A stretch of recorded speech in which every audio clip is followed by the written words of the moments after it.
You're listening to the Whole Church Podcast. Our efforts to educate and unite the church are made possible thanks to our sponsors on Patreon. Please consider joining them for $3 a month. Also, consider supporting our fundraiser by going to the link in the show notes and buying one of our fundraiser t-shirts. Ephesians 4:29 through 32 in the Christian Standard Bible reads, "No foul language should come from your mouth, but only what is good for building up someone in need, so that it gives grace to those who hear. And don't grieve God's Holy Spirit. You are sealed by Him for the day of redemption. Let all bitterness, anger, and wrath, shouting and slander be removed from you, along with all malice. And be kind and compassionate to one another, forgiving one another, just as God also forgave you in Christ." Michael Jaquith, how do you believe the ideas expressed in this passage about how we speak to each other is relevant today concerning forgiveness and church unity? So first off, thank you so much for having me and for inviting me. And I think this is an awesome question because I think right now we are in a crisis of not understanding what forgiveness is. And I think this is really critical because I think when we don't understand what forgiveness means, you can't have unity. How could you find unity if being human, like I am, I'll quote Paul as well, I am the first most from sinners. I'm gonna do something wrong. If we don't as a community and as a culture understand what forgiveness means, there can't be unity. But let me go a little deeper than that. What is forgiveness? A lot of people think saying, "Oh, I forgive you," it's like nothing ever happened. But no, true forgiveness first requires understanding the true depth of the offense. It's not forgiveness if I say there wasn't a problem. Right now, let's pretend Joshua steps on my toe. He looks like he's kind of the guy that might do that. Well, I'd be like, "Oh, that hurt." It's not forgiveness if I say, "No, it's not a big deal." But it is forgiveness when I say, "Joshua, that really hurt. My toe is now bleeding all over the ground." But extending God's mercy, I'm going to forgive you for this anyways, acknowledging what that wound was. And when I read Paul writing about this, I think a lot of us modern Christians in the church, we try to downplay the human injuries we all do to each other, the disagreements, the things that happen, rather than saying, this is a big deal. This is important. There is harm done. But through the grace and mercy of God, I choose to offer forgiveness anyways. And for those wondering, I am pretty clumsy, and I walk a lot more aggressively than myself and most people notice. Yeah, very heavy sense. feet. Yeah.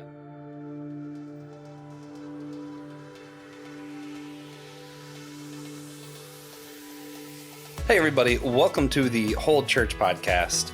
Possibly your favorite church unity podcast. Maybe not. I'm one of your co-hosts, Joshua Knoll, and I am brought on today so that I can do two really important things. First and foremost, I am here to introduce to you the one, the only, the greatest person to ever even contemplate a mic. Not just the greatest person to touch one, but the greatest one to even think about mics. The one and only TJ Tiberius One Blackwell, my other co-host. How you doing? Thanks, I'm doing great. Yeah, Now, he's fantastic. And we are also joined today by someone whose name I am guaranteed to mispronounce. That's already been a lot of fun talking before the show. The one and only Michael Jaquith. Mr. Jaquith, and that's a great opportunity for forgiveness right there. I will happily forgive any who mispronounce my name, for I understand it well. Thank you. Yes, and he is a Catholic life coach. He has a website, CatholicLifeCoachForMen.com. Excited to talk to him about that today. I'm excited to be here. nice. We have some great new shirts for our fundraiser today, and for the past couple days. But we are trying to get a new website. We're doing our convention next year. Go check them out. Pick one up. If you don't like fundraiser shirt, there are other options. They still help with the fundraiser. You can go to the link in the show notes, and you can use the code WHOLE, all caps, WHOLE. It's $5 off this month only. Yeah. So we have two different links. One's for the fundraiser, and one is for the Whole Church Podcast store. Both help. Fundraiser shirt does help more. And of course, we're going to start this off with my absolute favorite form of unity. The only thing guaranteed to prevent division is to be completely and utterly silly. So we start this off with a silly question, and this one is this one's a recycled one. I think it's the second or third one we ever did, but COVID's happened since then. Lots of things have happened since then. Our answers may be different. I don't even remember what my answer was the first time. So TJ and I are going to answer first, let you think about it. Where is the place people should least expect to find you? I'm kind of curious TJ's answer first, actually. Yeah. Oh, so the place people should least expect to find me is probably a hospital. Why? Urgent care. I don't get sick. That's awesome. Yeah. Yeah. It's become very, very nice. Okay, but is it less likely for you to get sick than it is to be at a underground rave? Yes. Okay. Yeah, that's incredible. For me, it's funny because like I'm tempted to say like like a country hoedown or like underground rave, something like that. That's like completely and utterly not me. But based off of recent experience, something that I've done once that I'm now pretty certain you will never see me at ever again is down in like the pit for a concert. You will not find me there. You are not going to find me at the front of a bunch of screamy people excited for a rock band. Yeah, just don't expect to see me there. Yeah. Michael, where should people least expect to see you? First of all, I love the silliness. I'm a big fan of C.S. Lewis, and he said there's certain things in life, the only response is belly laughter. So I'm going to take this even a level deeper. And there's one spot I love to be that you'll never see me. And I'm an avid hunter, and I love the outdoors. But you'll never see me because I don't wear hunter orange at all. I am completely invisible. I have had people walk within inches of me, but I'm just so still and so completely camouflaged they don't even know I'm there. What you said makes perfect sense. But I have to let you know, the first thing I thought when you said perfectly still was just that image of Drax going, right? You can't see me. I move this slowly. No, not slowly. Can't be eating the time. That's the key. Yeah. Then they can hear you. Right. Yeah. No, usually if you do move that slow, people won't see you. It's true, actually. No one's looking for that. Yeah, but not in his case. No, not for him. So one thing we found for the real show questions, one thing we found that is extremely helpful for church unity is to hear one other story. Would you share with us a snapshot of the story of how you came to know Christ? Absolutely. And my story starts off a little dark. So for anyone who might be, nervous on some stuff that happens, unfortunately, in childhood, I'll just glaze over the worst of it. But my father was pretty abusive, and my mother and my father were they both claimed to be Christian. And so I grew up with this image of, oh, this is what Christians do. They hit you and they yell at you and scream at you. And it progressed even worse from there, unfortunately. And then when some of that was discovered, my father went to jail for 10 years. And so I kind of left that family situation really angry and deciding I wanted nothing to do at all with the church. Like, I don't know what this deal is, but it's not for me because I saw where it led my father. So that's just not my gig. Yeah. And so I went off to college and I chased after what I call the church of hedonism. Drinking, trying to chase ladies. It turns out I'm actually not that good at chasing ladies. I really try to put my heart into it, but the good Lord was trying to save me mostly for my wife, which I appreciate. And after I think I gave it a good solid 12-year effort. Like, I'm pretty dedicated, right? And the entire way through, God kept tugging on me. Started off initially with a young man named Paul, who I met all the way back in 9th grade. He and I became good friends. And 12 years into this journey, Paul says to me one day, he says, Michael, I've noticed you've stopped arguing with me about the faith, and now you're just asking clarifying questions. And I said, Paul, that doesn't mean anything. I'm way too stubborn to give into this now. And so I'm going to church one day. Okay. So imagine it's a Tuesday in spring, and God is just tugging my heart. And he's saying, you got to do this. You know what's right. The church of hedonism isn't paying out. Come back into the fold. I'm like, no, you don't understand. Michael does not give in easily. And I walk into this church and imagine like this 200-foot wide banner. Probably a little bit less, but whatever. And all it says is, repent today. I'm like, all right, fine, I get it. Okay, fine. And so that was the start of my coming back into the faith, where it was still a long and bumpy journey from there. But that was the first step where I think my heart finally cracked after decades of just lots of pain from the upbringing and then lots of stubbornness going through life. Yeah, that's a pretty familiar story to some people, I imagine. Yeah. Isn't it interesting how it's like, and this is something funny for those of us who grew up in church, it's like sometimes you're like, man, I want to be bad in this one area because it seems like so much fun. And then it's like, not only do you repent, you realize you should have done better, but it's also kind of like, man, I really just kind of wasn't good at being bad. Like, it just wasn't working out. So what is, you mentioned that church you went to there, which I am curious. Was that a Catholic church with the banner? It was actually, yes. It was an Ash Wednesday service. It was Wednesday instead of Tuesday. So that was a Catholic church. And I think what kind of drew me to that, and please understand, I have tremendous sympathy for all who follow the banner of Christ.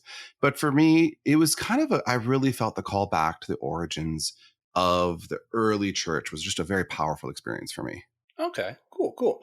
And so we know that you are a Catholic believer now. What could you tell us is unique about the church you currently attend or the parish you're a part of? Well, the church I currently attend, what's unique about it is we live in a little tiny town. Imagine this, the nominally 3,000 people, probably a little bit more. And we Yeah. have 3 services. And this first service has probably 8 to 10 families that all have more than 6 kids. And what makes it Wow. unique is the level of family we have. We hang out after service for at least an hour every Sunday, and the kids play with each other. The kids see each other probably 5 times a week during the summertime because we live near a beach, and then maybe 2 times a week during the wintertime. And all of our kids know each other. And I love that community aspect. And if I choose one thing that I think makes this church unique, that's it. That community is so powerful. Awesome. I mean, that's incredible. Yeah, I know. I've been a part of churches that hadn't had that, and it's just there's something. It's almost like it doesn't feel like church if you don't have some form of community like that, where you're really like part of one another's lives outside of just hearing someone speak once a week. Absolutely. So help us clarify. We mentioned you're a life coach. What is the difference between a life coach, mentoring someone, discipleship, or pastoring someone? Even like what makes life coach different? So I think this is a really common question, and I'm going to use a metaphor. Let's pretend you played soccer. We're in the middle of the World Cup, football for those of you who are overseas, of course. And if you were a soccer player and you had something really bad happen, well, you would go to a doctor who would fix you up. And if you had never played the game before, you'd go to a class to learn the things. But then enters the space where there's a coach. And the coach is the guy who you're kind of moving along on your own. He's will come in, and it's a very intense, engaging. If you put your weight on your left foot before you kick for the ball, oh, see how the defensive player there is making this maneuver, anticipate that by moving yourself over to the right. I'm obviously making this up. In the coaching world as a life coach, here's how I break it out. When I have a horrible, horrible event that scars me traumatically, I'm not able to process it. I go to a therapist, and a therapist uses his fully functional nervous system to help me process this event that I can't process on my own. And then the therapy ideally is complete. And then I'm again becoming functional again. But the step from functional into excellence is where the coach comes in. And as a life coach, I step and I help guys. They're not in trauma right now, but they're not living their life to their full potential. They know God called them to more. They know that they have the potential to be this rock star soccer player, and they don't understand their weight, and they're shifting the positioning in the field court. And how do they handle their emotions with their wife? How do they handle themselves in their workplace and still being Christian? And I work with them to really elevate that game. And if I differentiate this from Bible mentoring, and from lots of times you hear spiritual direction style stuff, that tends to be a lower intensity. That tends to be more focused on the religious life. Coaching is incredibly practical, and it's incredibly saying like we meet at least once a week, oftentimes emails beyond that, and we're just really engaging in the deep nitty gritty. And the spiritual direction, Bible mentoring, whatever you want to call that, there's a lot of different terms. It tends to be a less frequent event, a little bit less intensity, and tends to have the greatest focus on the interior religious life. So, what makes your work unique? What makes my work unique is that I've combined together what some people might almost call like the woo approach of life coaching, which is very, very powerful, with the time-honored traditions of the Christian faith, which I believe they mesh far tighter than many people might think. And I have a scientific background, so I'm incredibly analytical. And so I'm bringing together 3 things that people might traditionally say. Like we all know the old joke that, religion and science can't go anywhere together. I disagree with that 100%. And I'm going to pull in this life coaching philosophy that a lot of people think can kind of woo mystical energy. And I put all 3 together. And I think there's some really powerful results my clients have found. So, do you ever coach people from Protestant or Orthodox backgrounds? Oh, absolutely. I said early on, you've got to hail Jesus Christ as Lord. And really, I've coached beyond that too. And I found that to be kind of a little more difficult for me because it's like if you ever saw someone who's struggling with a car engine, if you're a mechanic, and be like, look, dude, all you got to do is flip that one switch right there and your car is going to start. But all of a sudden they say, well, I don't believe in that switch. You're like, ooh, this is awkward now because now I'm not quite sure what to say. And so I have actually even coached, I'll say, secular clients. And I found I don't enjoy that as much. But as long as you're willing to point up towards the heavens and say that guy up there who died for me on a cross, I'm willing to surrender my control and make him be in charge. Absolutely. I've had some very successful Protestant clients. So have you ever been in a place where you were asked to coach someone who had different theological views than you? And how did you navigate that relationship? Oh, absolutely. I think the heart of coaching is, and any interpersonal relationship, is that of compassion and care. And so if right now, if I were to coach Josh, I'm going to pick on Josh again, just because he's such a lovable character, and he maybe does have some differences for me in theological positions. My goal is not as a coach to come in and say, do it the way that I do it, any more than it would be as a soccer player. Let's say you take a world-class soccer player and he becomes a coach. He's not going to teach the players that he coaches to do it the same way he did. He's going to teach the players to do it the way that works for them. In the same way, if I'm coaching Josh, I'm going to hold space that Josh has his own life story, his own perspectives, his own history, his own values, and that my goal for Josh is to succeed brilliantly, regardless of what the subtle differences in our theologies. And there's then the coaching, a common term we call it is holding space, which is if I'm just Joshua's friend, then I'm going to get riled up too when he tells me the horrible things that happened to him in life. But if I'm his coach, I'm not. I'm going to hold some space where he gets to have his reactions and emotions. And my job is to hold his hand and say, well, look, this is what I see happening. And is this where you want to be going? And at the end of the day, the success is not, does Joshua do what Michael thinks is right? But does Joshua do what Joshua thinks is right? And does he stand tall, having achieved that level of self-mastery? Okay, so a couple quick practical questions. So first, what does a life coach session look like? If TJ were to just sign up today doing a life coach session with you, how, like, break down what that would look like for him? Absolutely. So first thing would be is like, what do you need coaching on today? And he might say something like, TJ, are you a married man? Nope. Give me one problem in your life right now that you're not happy with. Let's make this a little more practical. Got real.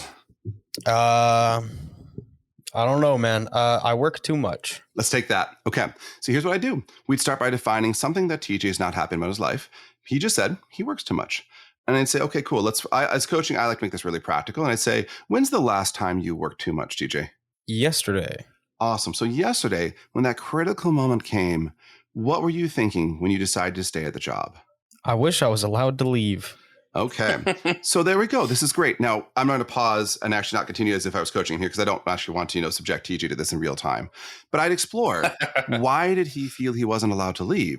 My suspicion is there probably was not someone holding a handgun on him there saying, if you leave, I'm going to shoot you. That's probably not the case.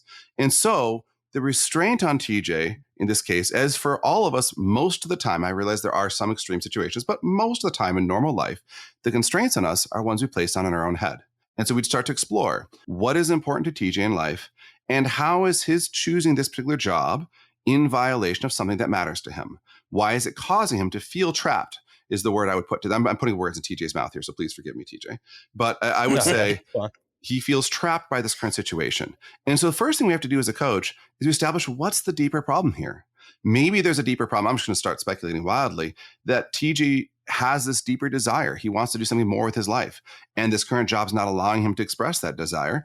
And maybe that echoes back to something his parents used to tell him. I don't know. But we're going to explore that deeper desire to find out what the real desire is being stepped on. And then we're going to go even more practical and be like, cool, this is where you want to go. This is what's in the way. What's a plan you could do to solve that? And you guys would be surprised how often just having someone say, this is a trick question. What can you do to make this problem better? It's so sneaky of a question because it presupposes you actually can do something.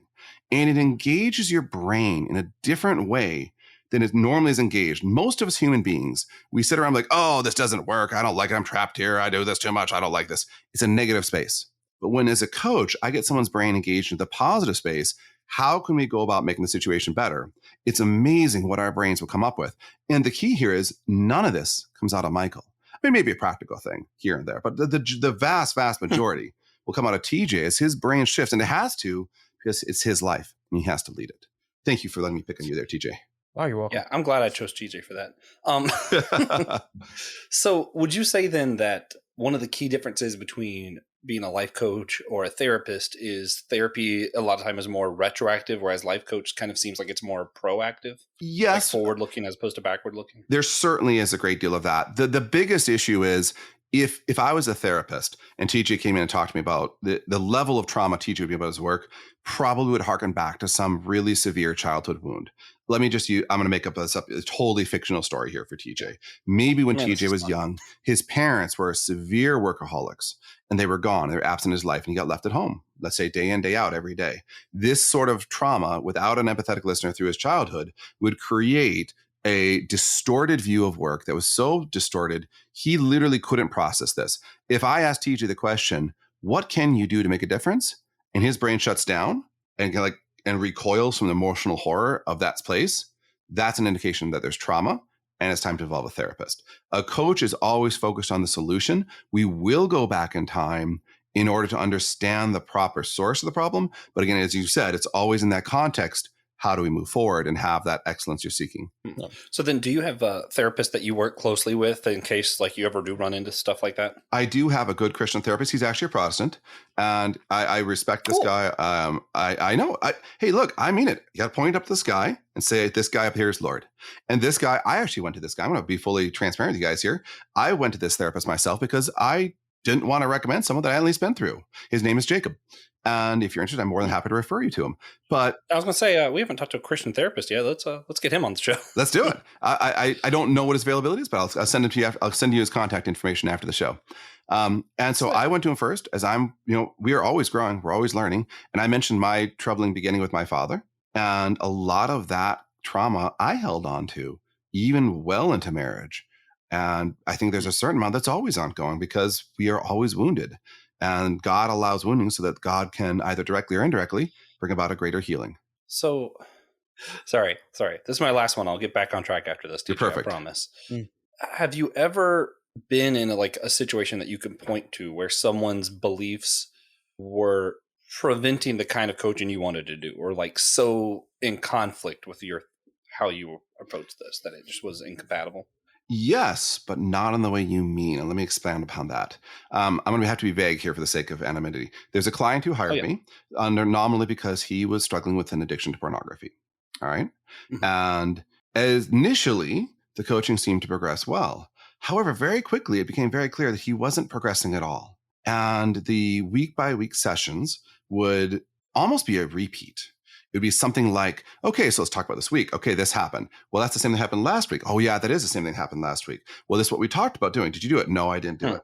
And so this sort of became pretty quickly to me here that what was happening is, so the belief and value that was in conflict was he didn't want to change. He was actually just fine living his life the way he was, and he didn't want to change. And even though we had dug deep and found a reason to change, he was intentionally choosing. And so we both mutually agreed to discontinue coaching until such a time as he did want to change. And we left on good terms, don't misunderstand. But I think part of me was sad because I think part of him wanted to want to change, if that makes sense. He knew it wasn't right, but he wasn't willing to give up on it yet. And hey, it took me 12 years where I was chasing ladies knowing it was the wrong way and I didn't want to let go of it. The great prayer of St. Augustine, Lord, give me chastity, but not yet. Not the best prayer. Anyway, moving right along past that, you mentioned a few times how the stuff is really not coming from within Michael, but from within them. You're getting TJ to think about how he can think more positively and proactively, that kind of stuff. How then, or does it ever come up where you're using the Bible or any religious tradition or text in this, or is it purely just coming from within the other person? If I were a secular life coach, it would stop with purely inside the other person. But let me, I'm going to, TJ, hope you don't mind. I picked on Joshua earlier. I'm going to pick on you for a little bit here. And I'm going to go deeper. Let us pretend, and this is totally Michael making this up, this is not real at all, that TJ said to me, when I was a child, my parents always worked and were never there for me. Well, one of the first things I would need to do is that piece of TJ lives in him still. Obviously, again, totally fictional. I'm making this up. But if this were true, that piece would still live in him. And I would invite TJ into a dialogue. And the dialogue is not just with me. And I use this image a lot. Let's pretend that TJ and I are sitting here over a Zoom call. There's this feeling of being trapped and left alone and abandoned that's deep inside of TJ, this old childhood wound. And we're going to sit that feeling in a chair. What does that feeling want to say? And then I'm going to pull another chair up, and Jesus is going to sit in that chair. And what does Jesus say to TJ?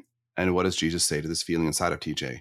And what's amazing, and without a real example to really go into this, it's amazing how often people will ascribe to Jesus actions that echo their own brokenness. Oh, well, Jesus would kind of scoff at this feeling. He would say, that's ridiculous. You shouldn't be having that. And they say, well, wait a second. What do you mean? When the woman who was caught in that very act of adultery was brought before Jesus, is that what Jesus did? Is that what Jesus said to her? Oh, no, that's totally different. Well, let's pause and look at what Jesus did. Jesus fought to defend her. He defended her against the Pharisees. He pushed them away in a nonviolent way. And in the very end, what does he say? Doesn't anyone condemn you? Then I also will not condemn you. Go forth and sin no more. In a similar one, another great story I bring up a tremendous amount is when people are struggling with forgiveness. Is the parable of the unrepentant servant who's forgiven 10,000 talents by the master and then refuses to forgive 60 denarii to his fellow servant.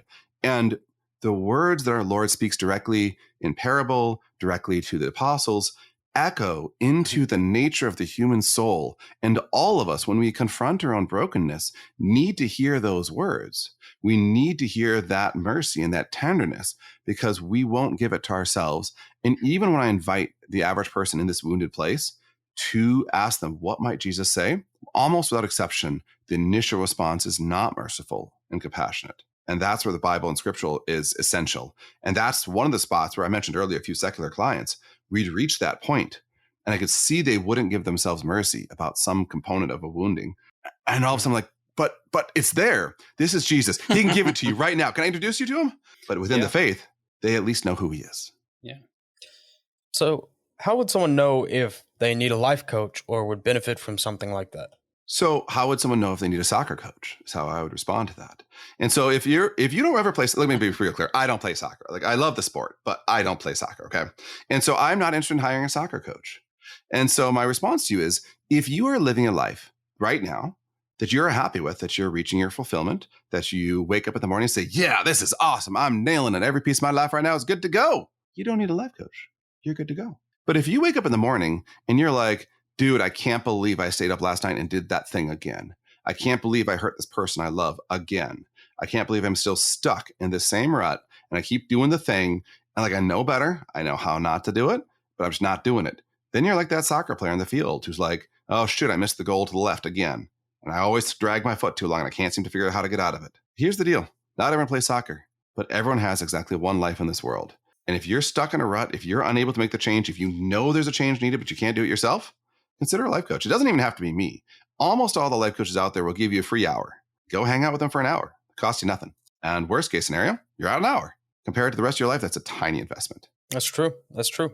Also, just so everybody's aware, I've met TJ's parents. They're awesome people. I don't know about their work ethics or any of that other stuff, but just throwing it out there. We're not making comments about Don Blackwell. Understand. She's awesome. Please understand. I was totally throwing TJ in the bus and making that up. That was not real at all. Yeah. Yeah. For anyone that is curious, they don't work that much. My life is very similar to the Batman vs Superman movie, unfortunately. Where they have that moment where they both yell Martha because their moms have the same name. I have two best friends. My mom's Sandra Dawn. One of my best friend's mom's name is Sandra. The other one's best name is Mom. There's Dawn. Dawn. TJ, your mom's name is Mom now. Yeah. It always has been for me. Aware. She'd probably answer to that. Oh, yeah, that's fine. Yeah. But just fun coincidence. Also, TJ's definitely the person who wakes up in the morning and is usually just good with his life. So I just think it's funny. I like that we used him as the example because I'm like, yeah, this is perfect. I don't feel like we stepped on any toes at all there. Yeah. Which, that was a reference to earlier for those who wanted to know. Stepping on toes. Why is your website? Your website is Catholic Life Coach for Men. Do you only coach men? I only accept male clients, yes. Interesting. Why is that, if you don't mind me asking? Absolutely. Women are scary, Josh. So in all honesty, I think that every man who discerns a vocation to marriage could say with great truth he will spend the rest of his life studying women. And this idea of the mixing of the genders is a very, very modern idea. Throughout the vast majority of humankind's history, the genders were separated most of the time, except for maybe the married couples might sleep together. But all the men would go off and hunt their mammoths. All the women would go off and collect their berries. Please understand, I'm not trying to be misogynistic here. This is just history. This is how the history worked. And all of a sudden, within the last 100 years, we decided we should just totally mix everyone together. And here's the reality. Men and women are different. It is not merely an issue of plumbing. And I think that as a married man, I will spend the rest of my life studying the mystery that is woman. In my case, most immediately, a single woman, my wife. Her name is Sterling. And in general, the mystery of women, plural. What is femininity? What does it mean to be feminine? But I can say with confidence that my grasp of what is masculinity and what is it to be a man is significantly better than my grasp of what it is to be a woman. I've never been one. There's an ancient mythology about this. I think it was an ancient Greek mythology about this man who the gods change into a woman and then change back. and they ask them what you want to be. And, it's a fun story because you can only imagine what it'd be like to live as both genders. But so many of our deepest, the reasons, the wounds that drive us to make the behaviors we dislike come from identity wounds. And the identity wounds is this idea of I have a wound in understanding who I am. Here's a great common example. Most people think this phrase is relatively harmless when they think, oh, I'm broken. It's one of the worst phrases we can say to ourselves ever. What does modern 21st century American do with something that's broken? We throw it away. Throw it away. Every time. So whenever we think that to ourselves, we throw ourselves away. Now, when you confront an identity wound, when you confront an issue where we don't know who we are, or we have a distorted view of who we are, and that's causing us to act in a certain way, you have to replace it with a godly view of who you are. And I understand what it is to be a man a great deal than what it is to be a woman. And if I went into the depths of the woman, I could still coach her, but there would be something missing in my ability to reach down and touch that quintessential part of her soul, of her spirit, and to affirm that part in a way that I can affirm with another man. Yeah, it's with the exception of TJ, most people wouldn't say that a soccer or a hockey player is any better than a soccer player. They're, equals in the world. But I still wouldn't want a soccer coach to be coaching my hockey team. That's right. Probably not a great idea. Yeah. And I'd argue the difference between those two is a tiny fraction of the difference between men and women. Yeah. So is there anything else you think people would benefit from knowing about what a life coach does? I think the biggest misconception people have with a life coach is that they think, oh, I'm just going to have to sit there and have somebody else bark at me and yell at me. And it is true. There are moments that I'm going to be harsh on my clients and be like, nope. You're not telling me the truth right here because you just contradicted what you said a second ago. And that doesn't make sense. However, what people don't realize, and the thing I want them to know, is that if you are willing to go through the work to mature and to learn how to handle feelings, to learn how to handle emotions, to stand tall in your own masculinity, you get your power back. You get to put down the victim card. You get to realize how much more power God gave you in this life than you can possibly imagine when you're playing this card of, oh, I can't do anything. It's my boss's fault. It's my wife's fault. It's my parents' fault. It's my kid's fault. It's whatever. We blame people so much. And when we do that, we surrender the power that God gave us to forge the life we want. And the thing that people most concerned about life coaching is they think it's about someone else trying to get them in trouble. In reality, it's someone else, in this case, me as an example, trying to empower you to find that power that you've lost. Right. So, I hope that helps somebody. But is there any one question you've always hoped you'd get asked when appearing on somebody else's podcast that people rarely seem to think about? I think people don't normally ask me. So I have to disclose a little bit here. I have a PhD in chemistry. And really, I have not yet been asked. I thought about this question ahead of time. Michael, why in the world would a PhD chemist choose to go be a life coach? And I think it's a fair question to ask. And part of it, I think, it comes down to the humor of God. I don't know if you guys ever heard the old joke that, the way to make God laugh is tell him your plans. And I think that is extremely true. And when I had a very successful career at a major semiconductor manufacturer as a research engineer. I was promoted very quickly. I loved a lot of parts of that work. It was very, very financially, rewarding. But what I discovered was along the way, the piece that I loved the most was this interhuman connection piece. And I started to realize I actually didn't enjoy the solving the problems of the widgets as much. I mean, nothing's wrong with solving problems with widgets. Widgets need to be solved and widgets need to be built. But the interhuman connection piece, it was just so attractive. And I'm going to tell one short story here. There was a gentleman that I met at one of my jobs, and he was not natively American, but he was really struggling with, at first it was some stuff with interpersonal relationships at work, and the discussions quickly thereafter went to interpersonal relationships at home and with family.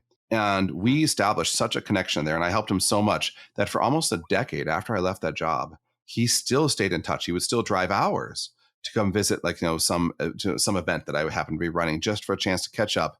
And the connection there and the power there was so meaningful to me that when I eventually left the corporate world, I said, this is what I want to go do. Because I feel like this kind of like what God gave me the ability to do, the ability to see into a human heart past the lies that we all tell ourselves. What was your corporate job before this? Just curious. So I was a research engineer. I worked for, legally, I have to say, a major semiconductor manufacturing firm based in Hillsboro, Oregon. And if you Google that, it may be obvious which one it is. In any case, I worked with a process called chemical mechanical polishing, which where you imagine this 12-inch piece of extremely delicate glass covered with for some 50 trillion little tiny connections. You flip it upside down, put in a wet, sloppy solution, grind it real hard into a pad. And you have to do that down to sub-nanometer level resolution. And so it was a lot of fun. It was very challenging. And I was there. I was involved in the industry for almost 10 years. And I said I did very well. I was promoted pretty quickly. In fact, here's a funny story that really drives the point home. When I first started working, I was still very, very wounded myself and still hurting a lot of people. And I get my first group. And 1 year into my first group, my boss pulls me off to the side and he says, Michael, we got to talk. I'm like, oh, cool. It's about that new result. He's like, no, it's not. We sit down in the conference room and he says to me, Michael, your whole team wants to quit. They can't stand working for you. And I was like, sucker punch. I'm like, oh, what? And he's like, but I see the potential in you. I'm going to give you another chance and a whole nother brand new team. And he did. Like 4 brand new people, rebuilt the team from scratch. And he said, all right. And he was ruthlessly brutal. He ripped apart every time that in an email or in a meeting, I said something poorly and was not considerate of the other person, like from an EQ level. And it was so powerful that 2 years later, one of the original people in my team happened to be in a meeting that I was running. And after the meeting, we walk out of that meeting and he grabs my shoulder almost a little violently, I don't remember too rough, pulls me into the room and says, Michael, we got to talk. I'm like, sure, Josh, what's up? What happened to you? I'm like, what do you mean, Josh? He's like, you're not the same person you were 2 years ago. I didn't like that guy, but the person I just saw run this meeting, I not only like him, I kind of respect him. What happened? And so that is, I think, kind of what really pulled me through right there. Yeah, so it speaks a lot to what you do now. Yeah. So where can people go to learn more or to sign up for your services? Absolutely. So first off, I want us to have a check out, in addition to this very fine podcast, which at the moment is my favorite podcast in the Christian realm, also go check out my podcast. It's Catholic Life Coach for Men. I really try to, make this easy for those SEO optimization folks to be like, I'm just a Catholic life coach and I work with men. I work with Protestants too. The Catholic part means that this is who I am and I proclaim my faith with definitiveness. So check out my podcast, Catholic Life Coach for Men. You can also check my website, www.catholiclifecoachformen.com. Oh yeah. Keep it simple. I like simple. Yeah. I'm an engineer. Keep it simple. Simple's good. Yep. Is it keep it simple, stupid? That's Yep. I left that one out, but you're totally right. Yeah. Oh man. Well, Michael, one thing we like to ask everybody is just, I know we kind of been all over the place, especially focusing in on the life coaching stuff, and maybe this is practical from life coaching aspect. What is a single tangible action that ordinary people can do that would help better maintain unity in the church today? So, life coach is all about being practical. What is our practical thing that we can do for unity? All right, here's what I'm going to give you. Whether it's with unity in the church, say with someone of a different denomination, or whether in your family, whether in your workplace, is all the same thing. Sometime in the next day, maybe the next hour, someone's going to wrong you. Someone's going to say something that's thoughtful or insensitive. Here's what I want you to do. Yeah. I want you in that moment to place yourself in the shoes of the unforgiving servant. And here's what I want to be really, really powerful. And you're going to have this debt in the biblical passage. The debt from the other servant is 50 denarii. Okay.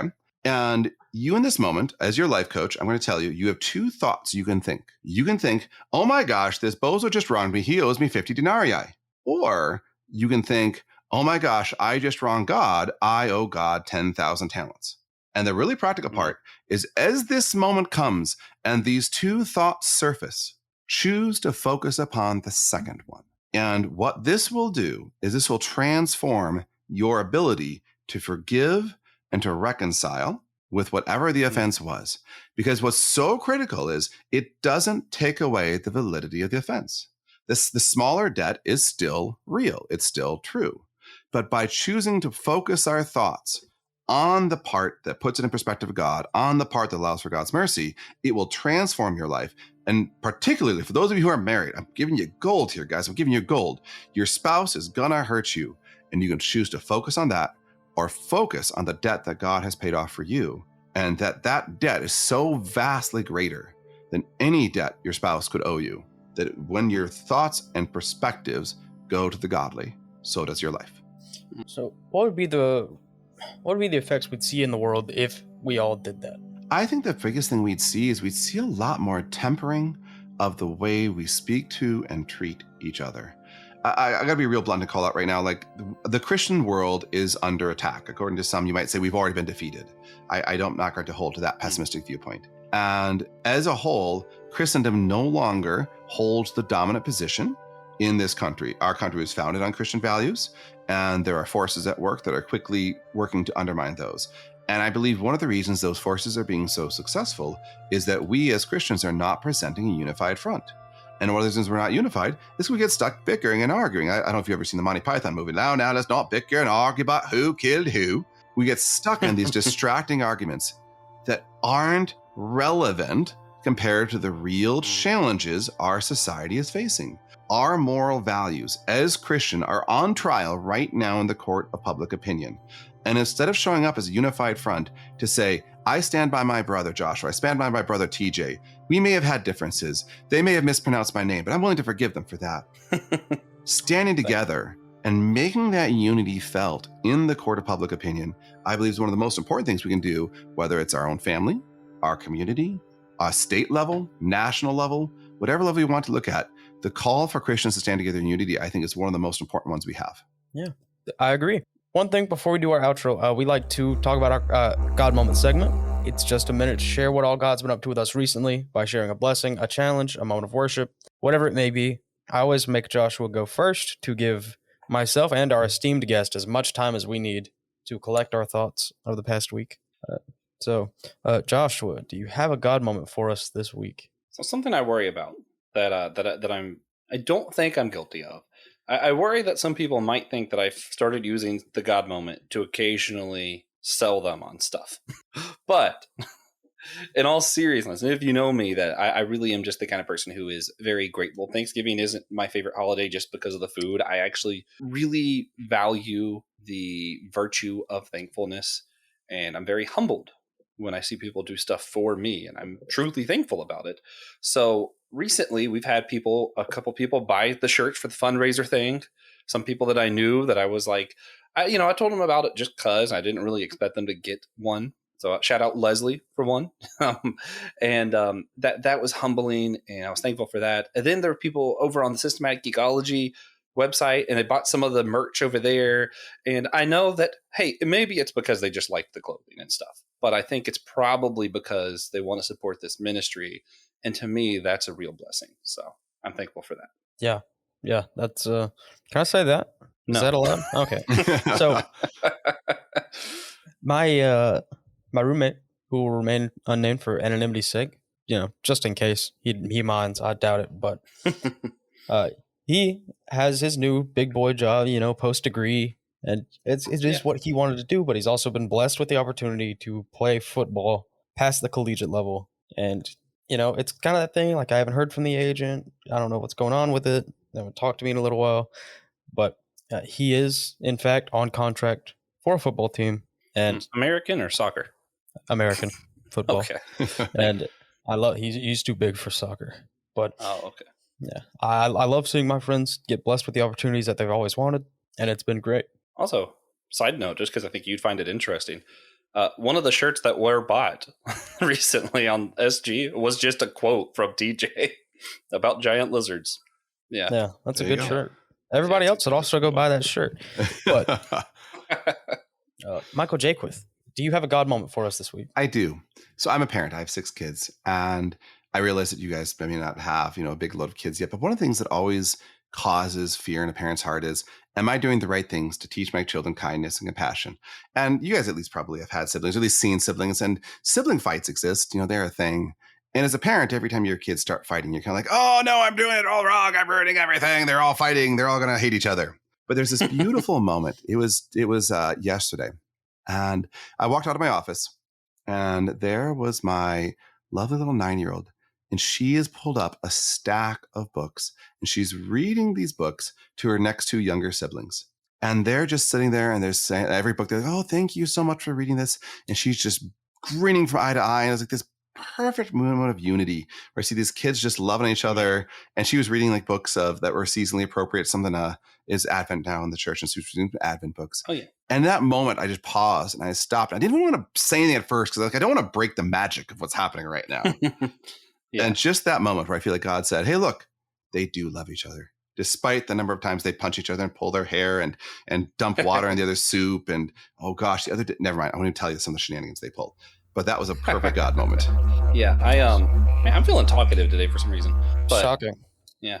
I've told the story at my brother's wedding too, but one of my favorite things is that me and my brother, we got in trouble more often for times our parents thought we were fighting that we weren't than we did that we were actually fighting. And I remember one time I was coming home from college and he was still in high school, and we went on a walk together, and we were talking about how like we just didn't really fight like normal siblings and how we kind of feel like we missed out on that. And I was eating a bag of Doritos while we were walking. I was like, Matt, I have one left. You should take it from me and I'll be pissed at you for it. So he took it. And at his wedding, I told the story just like, and I just want you all to know, Matt owes me a Dorito and I'm pissed about it. That's awesome. Also, Matt, if you're listening, you do still owe me a Dorito. I'm only partially kidding. I expect that Dorito one day. Yeah. I hit my little sister with a vacuum one time. But if you enjoyed this episode, please consider sharing it with a friend. You can share it with an enemy. You can share it with a cousin. You can share it with your siblings. If your siblings aren't fans, why? That's kind of rude of you to not be putting us out there like that. What about cousins? Cousins, of course. Yeah. So many great options for sharing the show. Yeah, it would help us so much, and we'd appreciate it.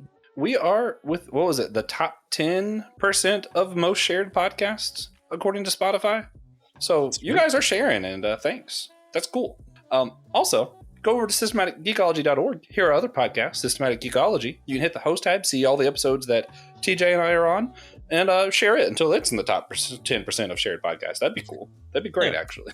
And check out our Patreon so you can check out our Too Long Didn't Listen segment, where this show gets summarized in 10 seconds or less, usually. Yeah. Attempt is made. Go to our store or to buy a limited time fundraiser t-shirt. I assume they're not going to be available after the fundraiser's over, but we will probably cave and just let you buy them anyway. So no pressure, but we want our new website, and we would love to see you at our convention next year. So start looking out for those tickets and buy the shirts to support us. And thank you for listening to the Whole Church Podcast. We hope you enjoyed the episode. Coming up, we will have a special Christmas bonus episode with Eugene Stutzman again, discussing the Watoto Ministry in Uganda, Africa. And then we will have Eric Nevins, the founder of the Christian Podcasters Association, returning to discuss the status and future of Christian podcasting in the coming year. After that, Mike Moreau, co-author of The Divine Dance with Richard Rohr, will join us to talk about some books to look forward to next year from his publishing group. And finally, at the end of season 1, Francis Chan will be joining us. Wow. Does he know about that? I hope not. That would mean he has declined. Yeah. He doesn't. Thank you. He'll figure it out, though. Yeah. Thank you all so much for your time today. Thank you, Michael, for your time today. It's a pleasure to be here. For your insight into what a Christian life coach does. I'm sure that's very helpful for our audience, and maybe something some of them should look into. Yeah. Or some of us. It's been so good, guys. You're awesome.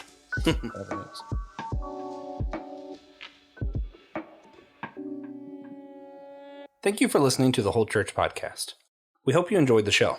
Tune back in next week, where we'll be interviewing Eric Nevins, the head of the Christian Podcasters Association and host of Halfway There.